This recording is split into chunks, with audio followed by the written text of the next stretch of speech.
Hi കൂട്ടുകാരെ, പുതിയൊരു വീഡിയോയിലേക്ക് എല്ലാവർക്കും സ്വാഗതം. അങ്ങനെ സുശീല പ്രതിഭയ്ക്ക് കിട്ടിയ സ്വർണവും ആ പൈസയൊക്കെ സുശീലയുടെ കൈക്കുള്ളിലാക്കിയിരിക്കുകയാണ് കേട്ടോ.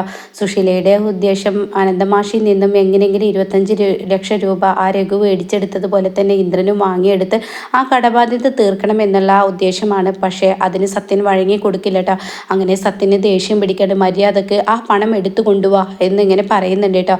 അമ്മയാണെങ്കിലും ആരാണെങ്കിലും ശരി, പ്രതിഭയുടെ സ്വർണം എൻ്റേതും കൂടി സ്വർണ്ണമാണ്. അത് അമ്മയുടെ കൈക്കുള്ളിൽ വെക്കാനല്ല, എൻ്റെ കൈക്കുള്ളിൽ വെക്കാനാണ്. അതുകൊണ്ട് അത് എടുത്തു കൊണ്ടുപോവാ എന്നിങ്ങനെ സത്യൻ പറയുന്ന സമയത്ത് ഉടൻ തന്നെ പ്രതിഭ നിഷേധിക്കുന്നുണ്ടെങ്കിൽ നിന്നോട് ഞാൻ പറഞ്ഞത് അങ്ങ് കേട്ടാൽ മതി എന്ന് പറയുമ്പോൾ സുശീല പറയുന്നുണ്ടല്ലോ ഇന്നലത്തെ എപ്പിസോഡിൽ ആ സ്വർണം ഞാൻ പ്രതിഭയുടെ കൈകളിലാണ് കൊടുക്കുകയുള്ളൂ എന്നുള്ള തീരുമാനം കേട്ടോ. അങ്ങനെ പ്രതിഭയോട് മര്യാദക്ക് അത് വാങ്ങി കൊണ്ടുപോവാ എന്ന് സത്യൻ അങ്ങ് വാണിംഗ് ഇടുമ്പോൾ അതിന് ഒന്നും പറയാൻ കഴിയാതെ ആ ഒരു ഇതിന് മുന്നിൽ, ആ ഒരു കൽപ്പനയ്ക്ക് മുന്നിൽ ആ സ്വർണം വാങ്ങാനായിട്ട് സുശീലയുടെ അടുത്തോട്ട് പോവാണ് കേട്ടോ. പക്ഷേ സുശീലയാണല്ലോ കാരണം പ്രതിഭയുടെ മനസ്സ് ഇളക്കാൻ പറ്റിയ ആ ഒരു കഴിവ് സുശീലക്കുണ്ട്. അതുകൊണ്ട് തന്നെ സുശീല പറയണേ, ഞാൻ കാര്യമൊക്കെ പറയാം, കാരണം ഇവിടെ നിനക്കും നിൻ്റെ ഭർത്താവിനും ആകെ ഒരു സമ്പാദ്യം ഈ പറയുന്ന സ്വർണമാണ്. ഇത് ഇന്ന് ഇന്ദ്രൻ ഉണ്ടാക്കി വെച്ച കടത്തിന് വേണ്ടി വീട്ടിൽ കഴിഞ്ഞാൽ തീർച്ചയായും നാളെ നിങ്ങൾക്കൊരു ആപത്ത് വരുമ്പോൾ നിങ്ങളിൽ ഒന്നും ഉണ്ടാവില്ല. സത്യനെ കുറിച്ച് നിനക്ക് നന്നായി അറിയാലോ. സത്യൻ എല്ലാവർക്കും ദാനധർമ്മം ചെയ്യുന്നവനാണ്. അവൻ്റെ കുടുംബത്തെക്കുറിച്ച് അവൻ ഓർക്കില്ല. നാളെ ഇതിനൊക്കെ കണ്ണീര് കുടിക്കേണ്ടത് നീയാണ്. നിൻ്റെ അച്ഛനും അമ്മയും നാളെ ഇത് തിരിച്ചു ചോദിച്ചാൽ നീ എന്ത് ചെയ്യും എന്നുള്ള ആ വാക്കുകളൊക്കെ പറയുമ്പോൾ പ്രതിഭയുടെ മനസ്സൊന്ന് ഇളകി മറിയണം കേട്ടോ. എന്നാൽ ഈ സമയം സുശീലയാണെങ്കിൽ ഇതിങ്ങനെ വിട്ടാൽ ശരിയാവില്ല, ഇതിലെന്തെങ്കിലും ഒരു തീർപ്പുണ്ടാക്കണം എന്ന് തന്നെ സുശീല ചിന്തിക്കുകയാണ്. കാരണം ഞാൻ വിചാരിക്കുന്നതിലപ്പുറമാണ് കാര്യങ്ങൾ നടക്കുന്നത്. ആ അനുപമ അവൾ കയറി വന്ന പാടെ എൻ്റെ മകനെ അകത്തി കൊണ്ടുപോകുന്നു. എന്നാൽ അത് പാടില്ല, അത് ഇല്ലാതാക്കണം എന്നൊരു തീരുമാനം തന്നെ അവരെടുക്കുന്നു കേട്ടോ. പക്ഷേ പ്രതിഭയാണെങ്കിൽ സത്യൻ്റെ കൈകളിൽ സ്വർണം കൊടുക്കുമ്പോൾ ഉടനെ പ്രതിഭ പറയുന്നുണ്ട്, സത്യേട്ടാ, ഇത് അച്ഛനോടും അമ്മയോടും ചോദിക്കാതെ ഈ സ്വർണം.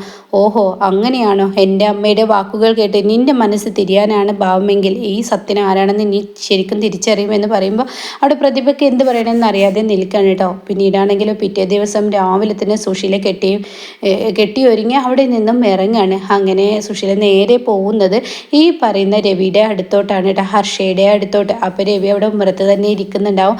അപ്പോൾ ഈ സമയം സുശീലയാണെങ്കിലും ഹർഷ എന്തൊക്കെയുണ്ട് വിശേഷങ്ങൾ? ആഹാ, ആൻറ്റിയെ കണ്ടിട്ട് ഒത്തിരി നാളല്ലേ, ഇപ്പോൾ കുഴപ്പമൊന്നുമില്ലല്ലോ, എനിക്ക് എന്തൊക്കെ ചോദിക്കുകയാണ്. അപ്പോൾ രവി പറയണേ, എന്തായാലും നിങ്ങൾ സംസാരിച്ചിരിക്കുക, ഞാൻ എൻ്റേതായ പണികൾ നോക്കട്ടെ, എനിക്ക് ഇങ്ങനെ പുറത്തോട്ടൊന്ന് പോകണം എന്നൊക്കെ പറഞ്ഞിട്ട് രവി അവിടെ നിന്ന് ഇറങ്ങുന്നതായി ഭാവിക്കുകയാണ് കേട്ടോ. അങ്ങനെ രവി പോയി എന്ന് മനസ്സിലാക്കിയ ഹർഷ സുശീല ആൻറ്റി എന്താ ഈ വരവിൻ്റെ ഉദ്ദേശം, എന്തെങ്കിലും പ്രശ്നം ആ വീട്ടിൽ നടക്കുന്നുണ്ടോ എന്ന് ചോദിക്കുകയാണ്. പക്ഷേ ഇതെല്ലാം രവി ഒളിച്ചു നിന്ന് കേൾക്കണം കേട്ടോ.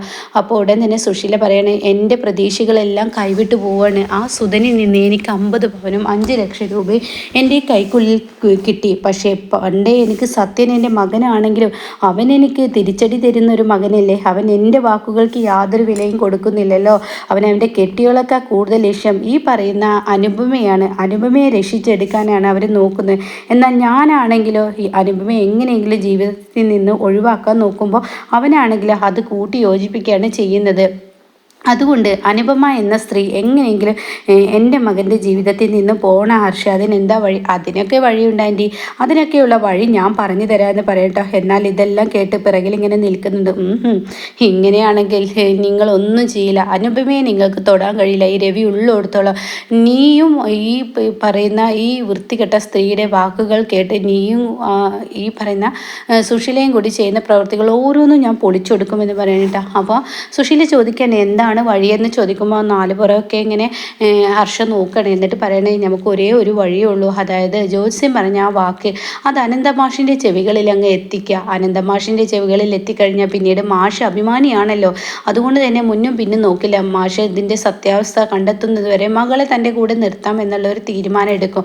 അതാണ് അതിൻ്റെ ഏറ്റവും നല്ലൊരു വഴിയെന്ന് പറയുമ്പോൾ സുശീല പറയാം, അത് എങ്ങനെ എത്തിക്കും? അതിനൊക്കെ വഴിയുണ്ട്. പണ്ട് നമ്മൾ വിട്ടില്ലേ ആ എന്താ പറയുക, അയൽവാസി എന്ന് പറയുന്ന ഒരാളൊക്കെ ഞാൻ വിട്ടില്ലേ, അതുപോലെ തന്നെ ഇതും അങ്ങ് ചെയ്യാമെന്ന് പറയാൻ കേട്ടോ. എന്നാൽ ഈ സമയം എന്തായിരിക്കും ആ ജ്യോത്സ്യം പറഞ്ഞ വാക്ക്, അതറിയാൻ എന്താണ് ഒരു വഴി എന്നിങ്ങനെ രവി ചിന്തിക്കുകയാണ്. പിന്നീട് രവി ഒന്നും നോക്കില്ല. എന്തായാലും ഈ ഒരു സൂചന അനുപമയിൽ എത്തിക്കുന്നത് നല്ലതാണ് എന്ന് കരുതിയിട്ട് രവി എന്ത് ചെയ്യും, അനുപമക്ക് ഫോൺ വിളിക്കാൻ കേട്ടോ. എന്നാൽ ഈ സമയം ഇന്ദ്രൻ ഇങ്ങനെ കടയിലോട്ട് പോകാൻ ഒരുങ്ങാണ്. അപ്പോഴാണ് ഈ ഒരു ഫോൺ കോൾ വരുന്നത്. അങ്ങനെ ഭക്ഷണമൊക്കെ ഇങ്ങനെ കൊടുന്നു വെക്കുന്ന സമയത്താണ് രവിയുടെ ഫോൺ കോൾ കാണുമ്പോൾ ഇയാളിപ്പോൾ എന്തിനാ എൻ്റെ ഫോണിലോട്ട് വിളിക്കുന്നത് എന്ന ഭാവത്തിൽ അനുപമ ഫോൺ എടുക്കാൻ കേട്ടോ. അപ്പോൾ ഉടൻ തന്നെ രവി പറയണേ, അനു ഞാൻ വിളിച്ചത് ഒരു കാര്യം പറയാനാണ്. എന്ത് കാര്യം എന്ന് ചോദിക്കുമ്പോൾ ഉടൻ തന്നെ പറയണേ, അതെ നിനക്കൊരു പണി വരുന്നുണ്ട്. എന്ത്? എനിക്കൊരു പണി വരുന്നുണ്ടെന്ന് എന്താ പറയുന്നത്? അതെ, എൻ്റെ ഭാര്യയും നിൻ്റെ അമ്മായി എന്ന് പറയുന്നവർ രണ്ടുപേരും കൂടിയിട്ട് നിനക്ക് ഒരു പണി ഒരുക്കിയിട്ടുണ്ട്. ആ കെണി പറയാനാണ്. ഇതെങ്ങനെ രവി കേട്ടോ? ഞാൻ മറഞ്ഞു നിന്ന് കേട്ടതാണ്. അവർ നിന്നെയും ഇന്ദ്രനെയും തെറ്റിപ്പിക്കാനുള്ള ആ മാർഗമാണ് നോക്കുന്നത്. ഇന്ദ്രൻ്റെ ജീവിതത്തിൽ നിന്ന് എന്നേക്കുമായി നിന്നെ ഒഴിവാക്കാനുള്ള ആ പരിപാടിയാണ് നോക്കുന്നത്. ഇത് കേൾക്കുന്ന രവി ഇത് പറഞ്ഞ ഉടൻ തന്നെ, അത് നിങ്ങൾക്ക് എങ്ങനെ അറിയാം? എൻ്റെ വീട്ടിൽ നിന്ന് അവർ സംസാരിക്കുന്നത് ഞാൻ കേട്ടതാണ്. ജോത്സ്യൻ പറഞ്ഞ ആ വാക്കെന്താണെന്ന് എനിക്കറിയില്ല. പക്ഷെ ആ ജോത്സ്യൻ പറഞ്ഞ വാക്കുകൾ അനന്തമാഷിൻ്റെ ചെവിയിൽ എത്തിക്കാനുള്ള പരിപാടിയാണെന്ന് പറയാനിട്ടോ. ഇത് കേൾക്കുന്ന അനുപമ ആകെ ഞെട്ടിപ്പോവാനേട്ടാ. ഇതിൻ്റെ സത്യാവസ്ഥ അറിയാൻ താൻ അന്ന് എത്ര വെപ്രാളം പെട്ട് നടന്നിട്ടുണ്ട്.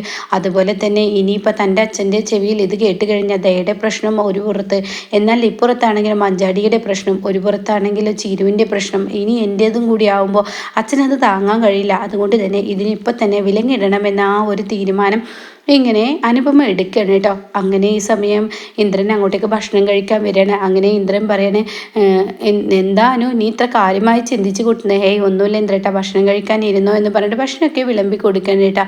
അങ്ങനെ ഈ സമയം ഭക്ഷണം വിളമ്പി കൊടുക്കുന്ന സമയത്ത് ഇനി ഇന്ന് എന്തോ വലിയ ടെൻഷനിലാണല്ലോ, എന്താ പ്രശ്നം എന്നൊക്കെ ചോദിക്കുമ്പോൾ, ഇന്ദ്രേട്ട ഞാനൊരു കാര്യം പറഞ്ഞാൽ അതിൻ്റെ സത്യാവസ്ഥ ഇന്ദ്രേട്ടൻ എന്നോട് പറയുമോ? എന്താ?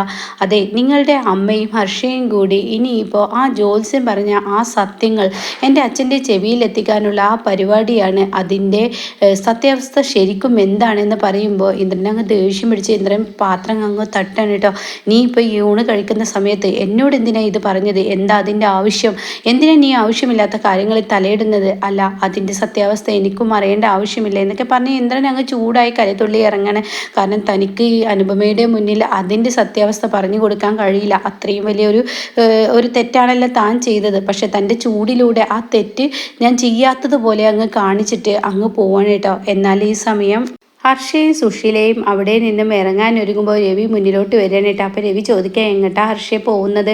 ഒന്നുമില്ല രവിയേട്ടാ, സുശീലാൻ്റെയുമായി കുറച്ച് സാധനങ്ങൾ വാങ്ങാനാണ്. എന്തിനാ വെറുതെ ആൻറ്റിയെ ബുദ്ധിമുട്ടിക്കുന്നത്? ഞാൻ എൻ്റെ കൂടെ വരുമല്ലോ.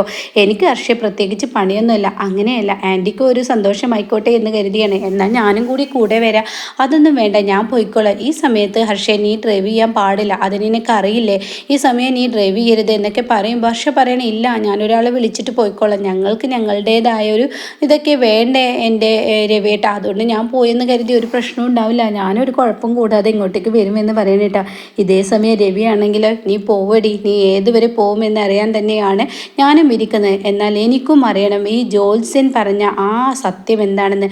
ആ സത്യം കണ്ടെത്തണം. എന്നാലാണ് നിന്നെ എനിക്ക് തേച്ചൊട്ടിക്കാൻ കഴിയുള്ളൂ. എൻ്റെ കുഞ്ഞാണ് നിൻ്റെ വയറ്റിലെന്ന സംശയം എൻ്റെ ഉള്ളിൽ ഉരുണ്ടുകൂടിയ സ്ഥിതിക്ക് അതിൻ്റെ സത്യാവസ്ഥ എനിക്ക് അറിയണമെന്ന് പറയണേട്ടോ. അപ്പോൾ എന്തായാലും കുറച്ച് ദിവസങ്ങൾ ുള്ളിൽ ഇനി അനുപമ അറിയാണ് ഹർഷയുടെ വയറ്റിൽ ഇങ്ങനെ ഇന്ദ്രൻ്റെ കുഞ്ഞാണെന്ന് അറിയുമ്പോൾ റീമേക്കിൽ അനുപമ ഇട്ടു പോകുന്നുണ്ട്. പിന്നീട് അവരുമായൊരു ജീവിതമൊന്നുമില്ല. പിന്നീട് രവിയാണ് അനുപമയെ കല്യാണം കഴിക്കുന്നത്. ഹർഷയെ ഇങ്ങനെ രവി കൊല്ലാൻ നോക്കുന്നുണ്ട്. പക്ഷെ അവിടെ സച്ചി വന്നിട്ട് രക്ഷിക്കുന്ന ആ ഒരു സീനൊക്കെയാണ്. ഇവിടെ കഥ എങ്ങനെ വരുന്നത് എന്ന് പറയാൻ കഴിയില്ല, മാറ്റങ്ങളുണ്ടല്ലോ.